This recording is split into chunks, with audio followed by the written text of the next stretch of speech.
Soy Fernando Díaz Villanueva. Hoy es 14 de febrero de 2023 y esto es La Contracrónica.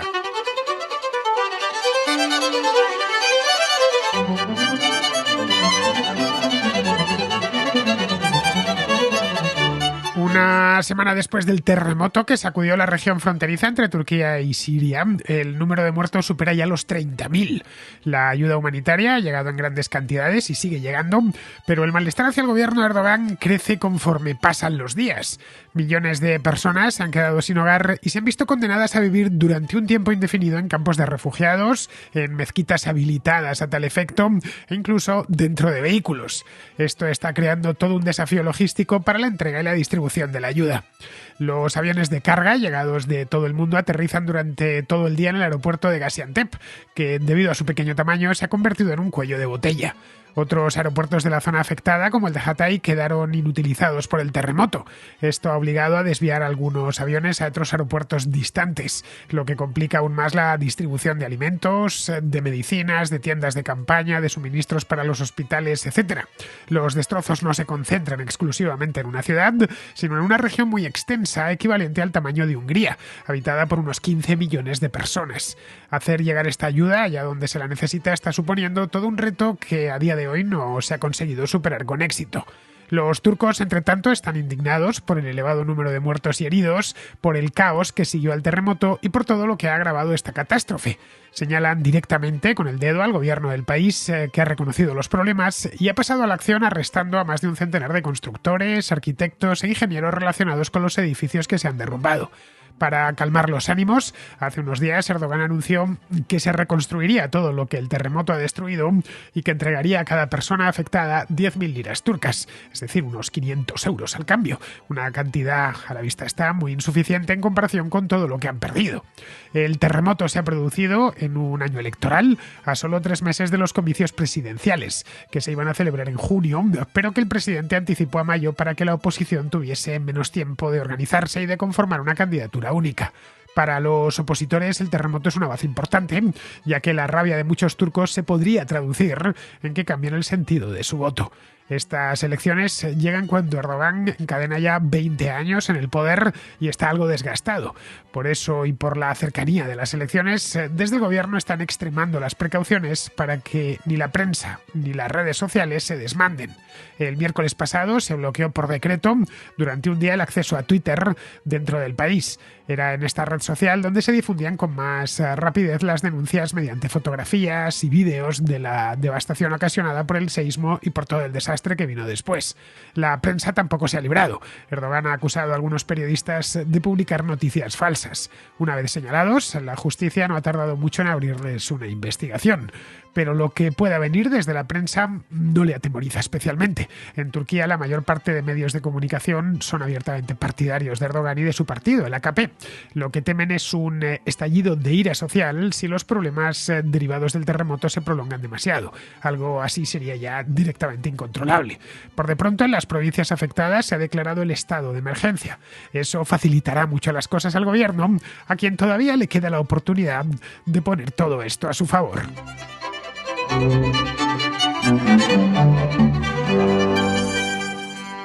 No se sabe a ciencia cierta cuántas personas yacen atrapadas bajo los escombros de los miles y miles de edificios que se han venido abajo en Siria, en el norte de Siria y en el sureste de Turquía, después de los terremotos que ocurrieron hace justo una semana, el día 6 de febrero, el martes pasado, y que os contaba aquí en La Contracrónica el jueves pasado. Fueron dos, como os contaba, seguidos, dos muy intensos, seguidos de varias réplicas, que provocaron el derrumbe de miles de edificios, sepultando a buena parte de sus ocupantes, ya que los terremotos, el primero de ellos por lo menos, se produjo a las 4:15 de la mañana y claro, a esa hora pues la gente suele estar durmiendo, de hecho en lo más profundo del sueño, así que a muchas personas les pilló aquello sin posibilidad de escapar porque estaban dormidos, no hubo manera, no recibieron aviso de ningún tipo, en la calle apenas había gente, prácticamente todos los pueblos y ciudades estaban desérticos como suelen estar los pueblos y ciudades de todo el mundo a las 4:15 de la mañana, con contadas excepciones como puede ser el día de Nochevieja y poco más. El resto del tiempo a esa hora se está durmiendo y y eso ha hecho que la mortalidad sea todavía mucho mayor. El segundo terremoto fue a mediodía, a eso de la 1 de la tarde, y ese tuvo unas consecuencias humanas menores porque, aparte de que estaban todavía recuperándose del primero, que había sido 12 horas antes, la gente no estaba evidentemente dentro de los edificios, habían salido y se arremolinaban en la calle, donde hacía un frío helador. Estaba, de hecho, durante ese primer día, estaba nevando en buena parte de toda aquella región. Se estima que hay ya unos más de 30.000 muertos. Esta cifra, por supuesto, es perfectamente móvil. Lo más seguro es que siga aumentando y hay unos 100.000 heridos. Las últimas cifras, las que consulté ayer, apuntan a unos 31.000 muertos en Turquía aproximadamente y unos 5.300 en Siria. Pero ya digo, el número es temporal porque las labores de rescate prosiguen y han estado a lo largo de los últimos días han seguido un ritmo frenético. Lo que los rescatistas ya recuperan a estas alturas son básicamente cadáveres, no por nada, sino porque casi nadie es capaz de aguantar una semana bajo los escombros de un edificio, más todavía sin agua y en pleno invierno y con temperaturas bajo cero fuera. Ha habido algún caso que podríamos calificar de milagroso, pero son muy pocos. Ayer mismo leía que habían rescatado a un niño y a una señora de 60 años de pura casualidad. Evidentemente estaban muy afectados, pero vamos, hay que felicitarse por estos milagros que de vez en cuando nos depara la vida. Pero las esperanzas ya de encontrar a más gente con vida pues se han ido esfumando conforme iban pasando los días. La magnitud de la tragedia, a poco que hayáis echado un vistazo a los informativos, hayáis visto vídeos o fotografías de estos que han proliferado tanto por las redes sociales y por la prensa online, la magnitud es aterradora. Hay unos, aparte de los muertos, que ya de por sí son muchísimos, hay unos 13 millones de personas que han sido afectadas por el terremoto y se calcula que unos 4 millones de edificios han quedado tocados en mayor o en menor medida también por los dos terremotos. Solo en Turquía, 12.000 han colapsado y toda la infraestructura de la región, desde aeropuertos hasta hospitales, pasando por vías férreas, estaciones de tren, escuelas, etcétera, presenta daños de diversa consideración. Los 12.000 edificios que han colapsado, evidentemente, tendrán que rehacerse desde cero si es que quieren rehacerlos, pero primero hay que quitar todos los cascotes y antes de eso tratar de encontrar a alguien con vida o recuperar los cadáveres que hay allí amontonados. En el caso de Siria, los datos son todavía menores, no sabemos muy bien, porque como os comentaba aquí el jueves pasado, hay 3 Sirias y tenemos la del gobierno, tenemos la de los rebeldes y tenemos la de la zona donde se estableció aquella república kurda. Por lo tanto, los datos que llegan son necesariamente incompletos y seguramente interesados. Al gobierno de Bashar al-Assad no le interesa dar malas noticias porque ese país no da más que malas noticias desde hace ya demasiados años. Aparte de eso, el país estaba ya en buena medida, sobre todo el norte del país, muy destruido por los años de guerra. En algunos lugares de Turquía, al sur de Turquía, que es de donde disponemos de mejor información, el número de fallecidos es tan alto que las autoridades han tenido que cavar fosas comunes para enterrar a los muertos y evitar que se propagasen enfermedades. Leía también este fin de semana, que no recuerdo el nombre, pero en una ciudad pequeña de unos 40 o 45.000 habitantes de esa zona había muerto el 40% de la población. Se les habían caído las casas encima mientras dormían. Siria, como digo, está seguramente mucho peor y es mucha menos la información que nos llega desde allí. Las partes de Siria afectadas por el terremoto, como os digo, estaban ya muy perjudicadas por los 10 años de guerra civil en el país. Las pocas imágenes frescas que han llegado, pues uno no sabía, viendo los edificios derruidos, si los había derrumbado el terremoto o habían sido destruidos por alguna bomba a lo largo de los últimos años. De hecho, buena parte de los combates de la guerra civil siria se han concentrado en esa misma zona, en torno a las ciudades de Idlib y de Alepo. Bashar al-Assad, además, no se fía de la ayuda externa porque teme que con ella se cuelen rebeldes dentro de su zona, de modo que para hacer llegar la ayuda humanitaria hasta allí pues hay que hacer auténticas virguerías. Es francamente complicado a la vista de lo que han dicho las distintas ONGs que han intentado meter ayuda humanitaria dentro de Siria. En otras partes no controladas por Bashar al-Assad, por el gobierno, la entrada de esta ayuda depende de otro factor y es la frontera turca. pero ahí se presenta de nuevo un problema similar de índole política. Al otro lado de la frontera hay una república, como os digo, de mayoría kurda, a la que el gobierno turco acusa de fomentar el terrorismo dentro del país, por lo que las posibilidades de que esa frontera se abra o que permitan pasar, en ambas direcciones evidentemente, que permitan pasar ayuda, son bastante remotas. Bien, dejando a un lado las víctimas mortales y la destrucción ocasionada por el terremoto, que esto iremos sabiendo más conforme pasen los días, la catástrofe tiene una serie de derivadas políticas. Os las apuntaba, os daba unas pinceladas el otro día, el jueves pasado, muy por encima, que hoy quiero desarrollar un poco más, porque este año en Turquía hay elecciones, y hay elecciones dentro de poco tiempo, no son en el mes de diciembre, en el mes de noviembre, son dentro de 3 meses. Están convocadas, en principio, ya veremos si cambian o no cambian el día, para el próximo día 14 de mayo, es decir, dentro de 3 meses exactos, dado que estamos hoy a 14 de febrero. El presidente del país, Recep Tayyip Erdogan, que lleva 20 años en el poder, tiene la intención de presentarse, además es candidato oficial, presentarse a estas elecciones y ser reelegido para otro mandato de 5 años. La presidencia de Turquía, desde la última reforma constitucional, aparte de tener muchísimo poder, puede ser el mismo presidente elegido 2 veces, nada más. Así que este sería, en principio, a no ser que Erdogan en el futuro quiera volver a cambiar la constitución para poder ser reelegido indefinidamente, o al menos mientras tenga cuerda y le aguante la salud. Entre tanto, esta sería para su último mandato de 2023. En principio debería durar hasta el año 2028. Esta era la intención que tenía Erdogan cuando anticipó estas elecciones, que iban a celebrarse en junio. Las elecciones en sí ya las tenía un poco cuesta arriba, esa es la verdad. La economía turca no marcha bien. No es algo además que sea nuevo, ni muchísimo menos. Turquía viene renqueando en temas económicos desde hace ya unos cuantos años, tranquilamente 4 o 5 años. La inflación es muy alta, se han abonado a la inflación alta, pues algo parecido a lo de los argentinos, supera el 50%, y son muchísimos los turcos, especialmente los mejor preparados, que se marchan del país buscando mejores oportunidades en Europa Occidental o en los Estados Unidos. El terremoto y sus consecuencias no harán más que complicar las cosas a Erdogan. Las redes sociales se lo están recordando continuamente. Es algo que a poco que uno baje al terreno, ¿no? al suelo de las redes sociales, empiece a seguir algunos en Twitter concretamente, se puede ver también en Facebook, y empieza a seguir algunos tuiteros turcos, algunos periodistas, pues puede percatarse. Ya sabéis que Twitter tiene esa gran ventaja, tiene un traductor estupendo que permite el tweet en cualquier lengua del mundo, traducirlo y leerlo como si lo estuvieses leyendo en tu lengua propia. Vamos, que no necesitáis saber turco para poder seguir algunos tuiteros turcos. Bien, pues se ve que está la cosa que arde. Como respuesta, de hecho, a esto mismo, ordenó la semana pasada, el miércoles concretamente, ordenó que Twitter, que es la más influyente en Turquía, bueno, y en buena parte del mundo, la red social más influyente para temas políticos, desapareciese de los ordenadores y de los teléfonos, es decir, la bloqueó en todo el país. Se le impidió el acceso, luego la dirección de Twitter trató de reunirse con el presidente y con el gobierno, le trataron de explicar que estaba haciendo más mal que bien, y no tanto por la libertad de expresión, que también, por supuesto, sino porque estaba siendo muy útil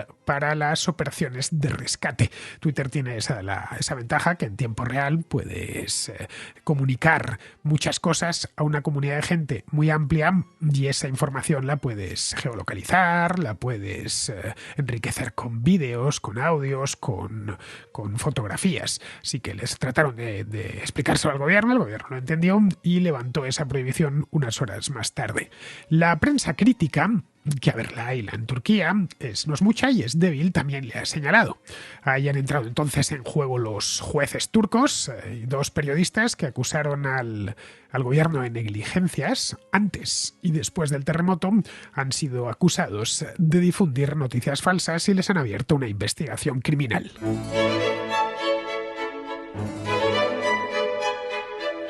El tema es extremadamente delicado porque Erdogan llegó al poder tras unas elecciones, como os comentaba aquí la semana pasada, hace 20 años, en el año 2002 exactamente. Su partido, que se llama Justicia y Desarrollo, más conocido en turco por sus siglas AKP, fue un partido nuevo que había sido fundado solo un año antes, en el año 2001. En aquel momento, Erdogan y el AKP acusaban a los gobiernos anteriores de ser extremadamente corruptos y de haber tenido y mostrado una desidia absoluta con el terremoto del año 1999. este terremoto tan mortífero que tuvo lugar que tuvo como su epicentro la localidad de Izmit, que está cerca de Estambul y que ocasionó, pues nada menos, hablo de memoria del otro día, pero creo que eran 17.000 víctimas mortales. Aquello fue un auténtico escándalo nacional. La prensa, que era más libre, la prensa turca en 1999, que actualmente atacó con auténtica ferocidad al gobierno de la época, el propio Erdogan, que en aquel entonces se mostraba como un liberal reformista, se cabalgó sobre esas mismas informaciones, había cierta indignación, les acusaba también a los políticos de la época de haber mantenido a Turquía en el subdesarrollo, pues desde que el país recuperó la democracia tras el último régimen militar, que fue en 1983. Bien, el hecho es que el AKP en aquellas elecciones arrasó, ganó con bastante holgura y ha seguido haciéndolo desde entonces. Todo en la política turca ha girado en torno a la figura de Erdogan en los últimos 20 años, estoy hablando. Ha girado en torno a la figura de Erdogan y en torno a las tres siglas, a las tres letras más comunes en Turquía, que son AKP. Sus resultados electorales, supongo que echemos un vistazo sobre las últimas elecciones, bueno, las de los últimos 20 años, ya digo, son apabullantes. En las últimas elecciones, las de 2018, que ya existía la contracrónica y por lo tanto le pude dar algo de seguimiento desde aquí. De hecho, yo ese mismo año estuve en Turquía poco antes de las elecciones, en plena campaña electoral, pude ver todo lo que se armaba allí. Recuerdo viendo en Esmirna y en Estambul cómo estaba todo empapelado de los candidatos, entre ellos, por supuesto, estaba Erdogan por todas partes, era omnipresente. Eso es un recuerdo que tengo de hace 5 años. Bien, pues en aquellas elecciones, las de 2018, obtuvo el 42% de los votos, que no está nada mal. Pero es que las anteriores, las de 2015, obtuvo casi la mitad, del 49% de los votos. El poder de Erdogan ha sido tal, el de Erdogan y el de su partido, que Turquía ha pasado a ser de una república parlamentaria a una república presidencialista, mediante una reforma constitucional que fue sancionada por un referéndum en el que se vio que el AKP seguía teniendo mucha fuerza. El referéndum se celebró en 2017, pero no tanta como muchos esperaban. El 51% votó a favor de la reforma constitucional, cuyo núcleo era eso mismo: convertir la república, dar poderes al presidente y convertirla en una república presidencialista, y el 48,5% de los turcos votaron en contra. Turquía, en definitiva, es una república presidencialista y ya se dijo en aquel momento, a mayor gloria de Erdogan, por supuesto, a pesar de que casi la mitad de los turcos están en desacuerdo con ello, o estaban en desacuerdo con ello en 2017. Dar un paso similar, un cambio constitucional de ese calibre, teniendo en contra al 48,5% de la población, era un tanto arriesgado. De ahí que el país viva inmerso en cierta polarización entre los partidarios. Bueno, hoy por hoy es bastante polarización entre los partidarios y los detractores de Erdogan, que son dos bandos casi irreconciliables. Ahora Erdogan tiene ante sí unas circunstancias muy similares a las que a él le llevaron al poder. Allá por marzo de 2003, que es cuando se estrenó como primer ministro. Va a hacer ahora, dentro de un mes, va a hacer 20 años exactos. ¿Qué tuvo entonces? ¿Qué le empujó hacia el poder, hacia aquellas elecciones, hacia la victoria? Una crisis económica, que era muy aguda en aquel momento en Turquía, una crisis humanitaria derivada del terremoto de Izmit y cierto cansancio del votante medio. Con un sistema, el cansancio del votante medio existía en aquel momento, había cierta decepción, el país parecía que nunca arrancaba, que no conseguía despegar, y ahora mismo, a pesar del despegue evidente que ha habido en los últimos 20 años, los últimos 4 o 5 no han sido buenos. Pero es que además muchos turcos perciben que el régimen de Erdogan ha ido eliminando libertades paulatinamente hasta convertir la antes imperfecta democracia turca en un régimen semiautoritario, en el que hay, por ejemplo, 40 periodistas en prisión actualmente. Y ojo, que ahora mismo hay pocos. Ha llegado a haber muchos más, especialmente tras el golpe de Estado fallido del año 2016. Cuando estuve yo allí por última vez, en 2018, estaba en Tracia, pasé a unos pocos kilómetros de la cárcel donde los tenían metidos a todos. En aquel momento había 160, estoy hablando del año 2018, y hay 40. Así que ese malestar ya estaba ahí, como podemos ver. El terremoto y la tragedia humana que lo que ha servido está sirviendo, mejor dicho, como catalizador para un malestar que ya estaba presente en la sociedad turca. Hay un catalizador perfectamente comprensible, vamos. Hay tantos muertos, hay tantos heridos, heridos, además ha muerto gente en unas cantidades que son inasumibles. Vamos, en muchas comunidades, como os decía antes, es que ha muerto porcentajes importantes de la población. Os contaba lo de esta pequeña ciudad, que había muerto el 40% de la población.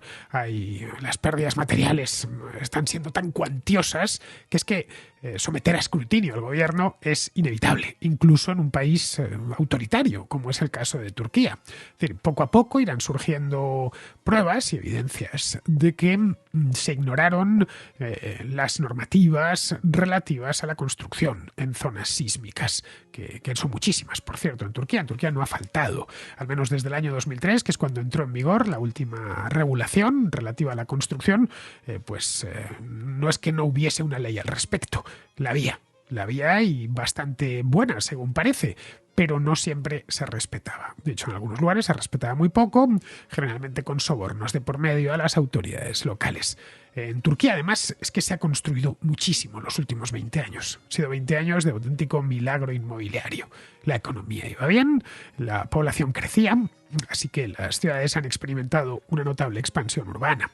Bueno, esto es algo que cualquiera que llegue a Turquía, si lo hacemos desde España o desde Hispanoamérica, solemos llegar en avión y se ve perfectamente, se percibe desde el avión. Son perfectamente distinguibles, da igual donde aterricemos, que lo hagamos en Estambul, en Ankara, en Esmirna, en cualquiera de las grandes ciudades, y se ve desde la ventanilla del avión, se distinguen los nuevos desarrollos urbanos, con torres de viviendas nuevas, autopistas en sus alrededores, centros comerciales, mezquitas en el centro, todas calcadas del modelo de Santa Sofía. Llama la atención cuando te aproximas al aeropuerto. La primera impresión que uno se lleva es: este país marcha bien, porque no hacen todo lo que estoy viendo con mis ojos. Se ve que está edificado en los últimos 10 o 15 años, ¿no?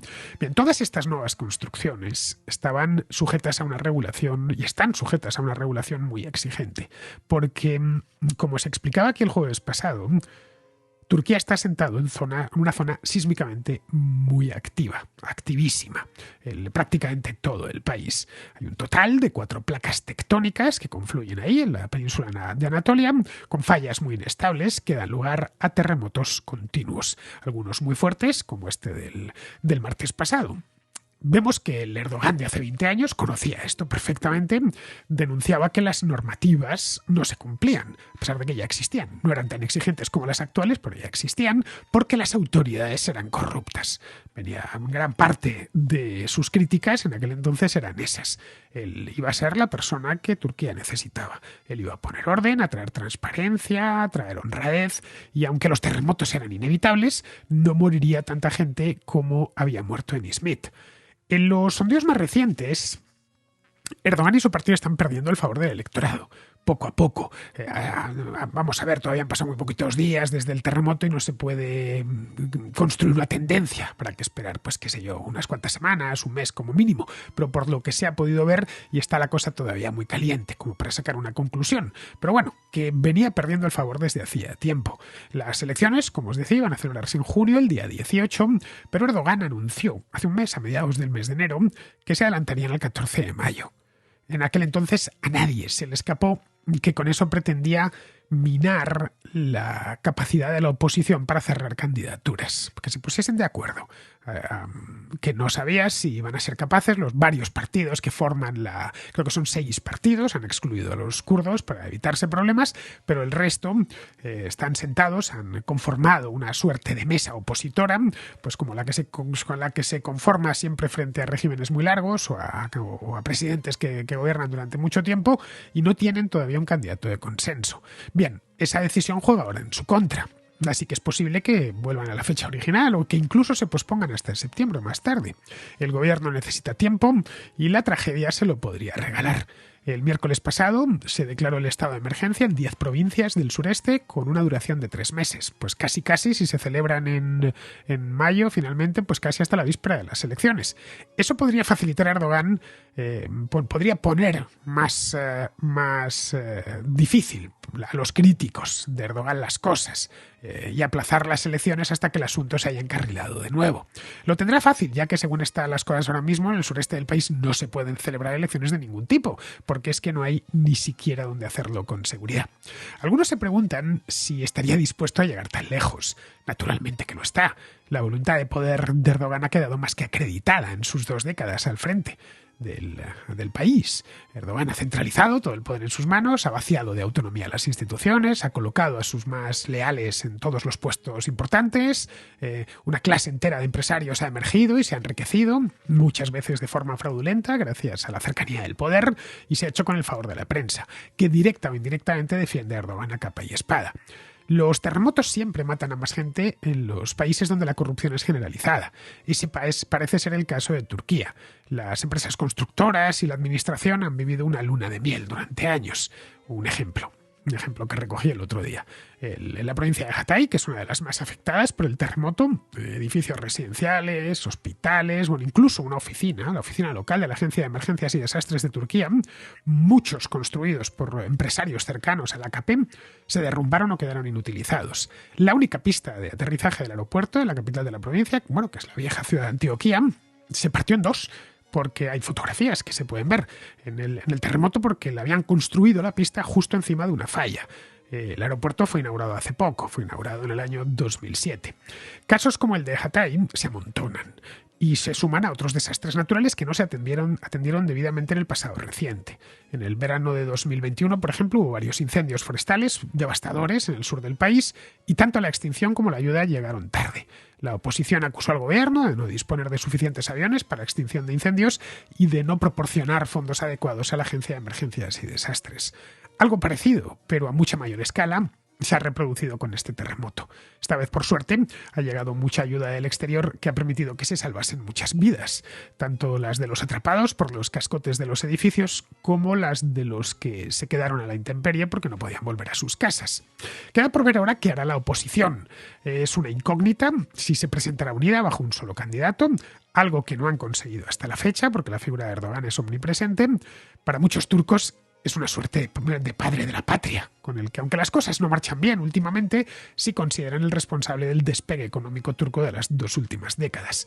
Lo que sí parece seguro es que Erdogan tendrá que hacer una campaña a la defensiva y no a la ofensiva, como acostumbra hacer desde que hace nada menos que 20 años accedió al poder.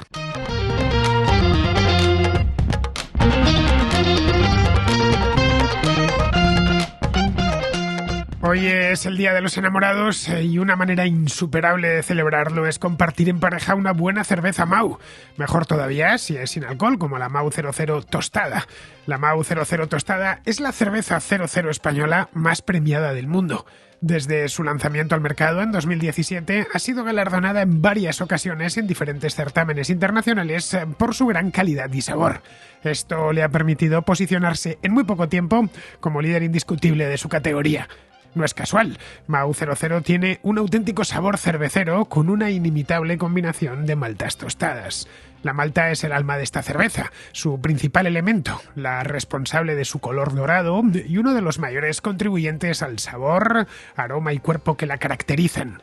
Cuando la pruebas te das cuenta de que no está buena, está buenísima. Y ya sabes, si algo te gusta es porque es bueno, como el sabor de Mau 00 Tostada, un sabor que desmonta prejuicios. Prueba Mau 00 Tostada y entenderás por qué los maestros cerveceros de Mau se han hecho famosos por desmontar prejuicios.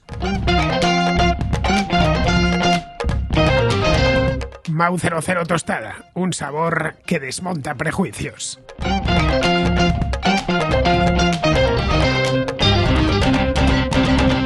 Vamos con la contrarréplica. Empezamos con Ángel, que pregunta por un artículo publicado la semana pasada por un prestigioso periodista estadounidense, en el que afirmaba que el periodista, concretamente Seymour Hersh, que el Nord Stream 2 fue volado, recordadlo, en septiembre del año pasado por Estados Unidos. Buenas tardes, Fernando. Quería simplemente preguntarte si estás al tanto, me imagino que sí, de la noticia que ha salido publicada hoy sobre que Estados Unidos ha sido el que ha abordado el sabotaje del Nord Stream, noticia que ha revelado Hermann Terz, uno de los ganadores del premio Pulitzer. Quería saber si tienes algún comentario y sobre todo si pudieras ampliar un poco más esa noticia, hablaras de las consecuencias imprevisibles que esto pudiera acarrear. Muchas gracias y un cordial saludo. Bueno, Ángel, el autor que lo publicó, ya sabes, no fue Hermann Tersch, sino Seymour Hersh. Ya me avisó después de mandarme la nota de voz, Ángel, que se había equivocado. Bueno, esto le puede pasar a cualquiera y además más todavía con dos apellidos tan parecidos como Tersch y Hersh. Bueno, este hombre, Seymour Hersh, es un periodista muy experimentado, bueno, tan experimentado que tiene 85 años, trabajó en el pasado para Associated Press, también para el New York Times y ahora está ya lo propio a su edad, pues está medio jubilado, aunque sigue dando conferencias y publicando algunos artículos. Hersh ha sido de siempre uno de los azotes de la CIA. Fue él quien reveló en 2004 los abusos que se perpetraron en los militares americanos o estadounidenses sobre los presos de Abu Ghraib en Irak y quien denunció una masacre de vietnamitas por parte del ejército estadounidense allá en la guerra de Vietnam, allá por el año 1969. Así que si estaba ya activo en el 69, nos podemos imaginar toda la experiencia que tiene este hombre. Ya por esto, por la historia esta de Vietnam, le dieron el premio Pulitzer. Pero claro, tener un premio Pulitzer no es garantía de nada, como no lo es tener un premio Nobel o un Oscar de la Academia. Reconocen un mérito concreto del pasado, pero no méritos futuros. Es decir, no garantizan que siempre acierte. Lo digo porque estos días andaban algunos insistiendo en que era ganador del Pulitzer, como si eso fuese algo así como un salvoconducto que dota de veracidad absoluta a quien lo haya ganado, ¿no? Bien, dicho esto, lo que Hersh publicó la semana pasada, no lo hizo en un periódico, lo hizo con un boletín de estos, una newsletter, venía a decir que las fugas en el Nord Stream 2 a finales de septiembre del año pasado se produjeron a causa de un sabotaje perpetrado por el ejército de Estados Unidos en colaboración con los militares noruegos. Decían que unos días antes de que se detectasen las fugas, unos buzos de la Marina de Estados Unidos habían colocado explosivos junto al gasoducto, unos explosivos que se activaron después desde un avión noruego. Para afirmar algo tan grueso, necesitas aportar una prueba igualmente gruesa. De lo contrario, podría pasar por una invención. Hersh no da ninguna prueba de cargo. Todo lo más que aporta son pruebas circunstanciales. Asegura que unos barcos de la Armada Noruega, de la clase alta exactamente, estuvieron por la zona en esos días y que lo mismo sucedió con unos aviones P-8 Poseidón. El P-8 es el heredero del P-3, del Orión, es un tipo de avión de patrulla marítima. Pues bien, desde estos aviones se activaron los explosivos. Al parecer ninguno de los buques noruegos estuvo allí, tampoco los aviones, y no porque lo diga el gobierno noruego o el estadounidense, que sería normal que lo negasen, sino por informes de inteligencia de fuente abierta, es decir, datos públicos de tráfico de buques y aviones. The Outlaw Ocean Project, que es uno de esos proyectos de inteligencia de fuente abierta, todo lo más que ha detectado fue a un P-8 estadounidense que sobrevoló la zona un par de horas después de que se detectase la fuga, seguramente para investigar lo que había pasado. Bien, eso es todo lo que sabemos. Tenemos por un lado una afirmación sin pruebas de cargo, una afirmación muy seria, sin pruebas de cargo, y con las pruebas circunstanciales en entredicho. Lo que dice Hersh pudo ocurrir, evidentemente, pero no podemos asegurarlo. Lo mismo se podría decir de los rusos, si le añadimos un par de pruebas circunstanciales, como que tal buque ruso estaba por la zona, que es probable que hubiese buques rusos por la zona porque hay una base de la Armada rusa, la de Kaliningrado, que está muy cerquita. Pero claro, estaríamos en las mismas. Lo que yo no entiendo bien es cómo alguien del prestigio de Hersh se ha metido en un fregado semejante, afirmando algo de forma tan categórica, algo que no puede demostrar. Cuando le pidieron pruebas, dijo que no podía dar nombres. Así que si quiere que le creamos, tendrá que dar esos nombres y unas cuantas cosas más que prueben lo que está diciendo. Pruebas concluyentes, en una palabra. Entre tanto, pues nos hemos quedado como estábamos. Aunque eso sí, soy consciente que esto ha dado alas a todo tipo de teorías conspirativas, especialmente de parte de aquellos que ya traen la verdad de casa y aprovechan cualquier elemento que apuntale esa verdad que ya se han traído de casa. En lo que a mí respecta, no me duele en absoluto decir lo que pienso. Y lo que pienso es que no lo sabemos. No sabemos porque el Nord Stream estalló y tenemos que convivir con ello. Yo ya os lo he dicho muchas veces, yo las cosas las sé o no las sé, pero no las creo. Bien, vamos ahora con el tema este de la inteligencia artificial que traté ayer con Francisco. Me han llegado varias notas de voz sobre el tema. Vamos a empezar con Johannes, que es un cubano que vive en Guayaquil, en Ecuador, que pregunta por las implicaciones legales que tendrá sobre el trabajo de los abogados. Soy seguidor habitual tuyo y de Alberto Garín. Recién acabo de escuchar el programa que hiciste sobre la inteligencia artificial. Yo estoy seguro que hay muchísimos contraescuchas que te deben estar haciendo llegar notas de voz para darte, la opinión de ellos sobre este tema. Yo más bien quisiera la opinión tuya. No puedo opinar porque no conozco sobre el tema. He escuchado alguna referencia, pero desconozco casi todo sobre eso. Me ha sido muy ilustrativo el programa tuyo. Yo quisiera preguntarte tu opinión sobre la implicación legal. ¿En qué sentido? Aquí en América Latina hay los despachos que están muy conectados al ámbito corporativo en Estados Unidos, con relaciones de corresponsalía con otros despachos de abogados en Estados Unidos, se ven por fuerza de ese vínculo a usar las mismas aplicaciones de case management, de control de docket, de redacción de contratos. O sea, hay aplicaciones que te redactan, tú le das una directiva y ellos te redactan los contratos. Cosa que yo en lo personal, en mis casos, no los uso, pero entiendo que hay muchos abogados, muchos despachos que sí lo usan. Pero ya se está discutiendo los temas de responsabilidad civil, que es como se dice en nuestro ámbito latino. Ellos le llaman, ya en Estados Unidos le llaman tort, los problemas de liability por las decisiones que se derivan a una aplicación con inteligencia artificial. ¿Dónde es que debe ubicarse ese ámbito de responsabilidad civil? A lo mejor ahora estamos usándolo, bueno, para, no sé, para redactar o para obtener información de algo, pero para relacionar contenidos de los cuales se derivan, por ejemplo, un diagnóstico médico, o de los cuales se derivan, por ejemplo, una decisión sobre un material que hay que usar en un proyecto de ingeniería.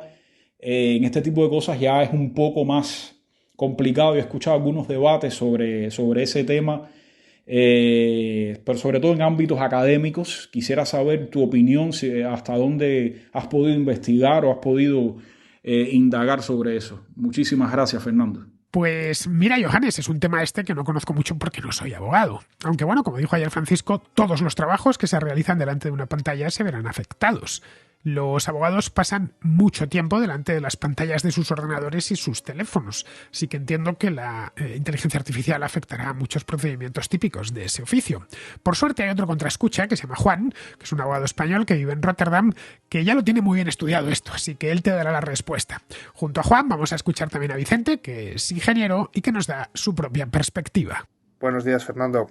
Me ha gustado muchísimo el programa que habéis hecho Francisco y tú hoy, y quería mandaros simplemente un pequeño apunte de otra serie de problemas, en este caso legales, que están surgiendo con la inteligencia artificial, porque está avanzando tan rápido que en la Unión Europea ya nos hemos puesto las pilas con la legislación. Se está redactando legislación a toda velocidad.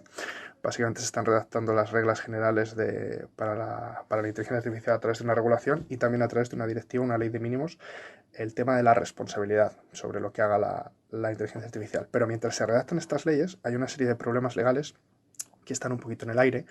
Uno de ellos es a quién pertenece lo que genera la inteligencia artificial cuando es una de estas generativas, como que ChatGPT-3 genera textos, DALL-E genera imágenes, y hay otras que generan vídeos, composiciones musicales, etc. Y bueno, ahí más o menos ya los abogados intuimos que eso no genera derechos de autor, o sea, no está protegido por las leyes de derechos de autor, porque no hay una intervención humana mínima. Entonces, si tú le pides que te haga dibújame un hombre sentado como si fueras Picasso, en lo que la inteligencia artificial te crea, no estaría sujeto a derechos de autor. Entonces eso lo protegen las empresas mediante sus términos y condiciones. Lo que se va a ver en los próximos años es, oye, ¿son esos términos y condiciones legales? Porque muchas inteligencias artificiales, las empresas ponen en sus términos y condiciones: todo lo que crees con nuestras inteligencias artificiales nos pertenece y no puedes usarlo. Entonces el ver si esos términos y condiciones son legales es uno de los desafíos que tenemos en el futuro. Y luego también está el tema de, al crear ese ejemplo que te he puesto de Picasso, si tú le dices, los derechos de autor de Picasso todavía están activos, le pertenecen a sus familiares, pero si tú le preguntas, si tú le pides que te haga un cuadro como Picasso y tiene que recibir una serie de datos, un dataset, como decía Francisco, con miles de imágenes de Picasso, lo que la inteligencia artificial te genera no está protegido por las leyes de derechos de autor, porque no se protegen los estilos, no se protegen cosas generales, se protege la reproducción exacta de las obras de Picasso, en este caso, ¿no? Y lo que hace la inteligencia artificial no es una reproducción exacta de esas obras, pero lo que tú le metes en el dataset, sí, ese cebado, sí que hay obras. Entonces eso es lo que se está viendo ahora en una serie de juicios por todo el mundo. Es es una infracción de propiedad intelectual el meterles una serie de obras de autores a la inteligencia artificial para que entrene, y eso se va a ir viendo. Y nada más, yo estoy muy ilusionado con este tema, estoy intentando estudiarlo y aprenderlo poquito a poquito y me encanta. Y como curiosidad, en el tema de los trabajos yo soy muy positivo, yo lo que creo es que ahí va a ser un empujón a la imaginación humana, que el tema de los trabajos nos va a crear más trabajos de los que va a destruir, a los que se sepan adaptar. Y lo que va a hacer es que nos va a quitar muchas tareas repetitivas. Yo, por ejemplo, la parte de mi trabajo, yo soy abogado, la parte de mi trabajo que consiste en hacer contratos, copiar y pegar, quita de aquí, pon de allá, eso me va a quitar un montón de trabajo. Pero la parte imaginativa, que es hacer estrategias legales, globales, yo que sé, en patentes, en marcas, en distintos derechos, me voy a poder dedicar mucho más a eso. Y como curiosidad, le pregunté a la inteligencia artificial, a ChatGPT-3, oye, soy abogado, voy a perder mi trabajo en los próximos años. ¿Me podrías recomendar alguna serie de campos legales en los que me pueda especializar? Y me recomendó una serie de campos legales. Me recomendó propiedad intelectual, me recomendó protección de datos personales y no personales, me recomendó derecho digital y me recomendó derecho de las ciencias, life science, ¿no? Ciencias de la salud. Así que nada, hasta te da recomendaciones para que no te quite el trabajo ChatGPT-3. Un saludo a los dos y enhorabuena por el programa. Buenos días, Fernando. Acabo de escuchar el programa de hoy y todo eso, muy interesante.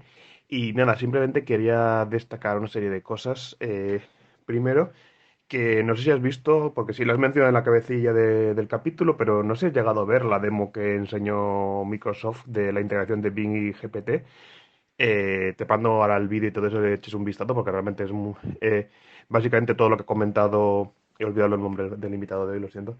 Eh, pero encima con esteroides, porque como al tener el GPT tener conexión a internet, pues incluso te da referencia y te puede decir.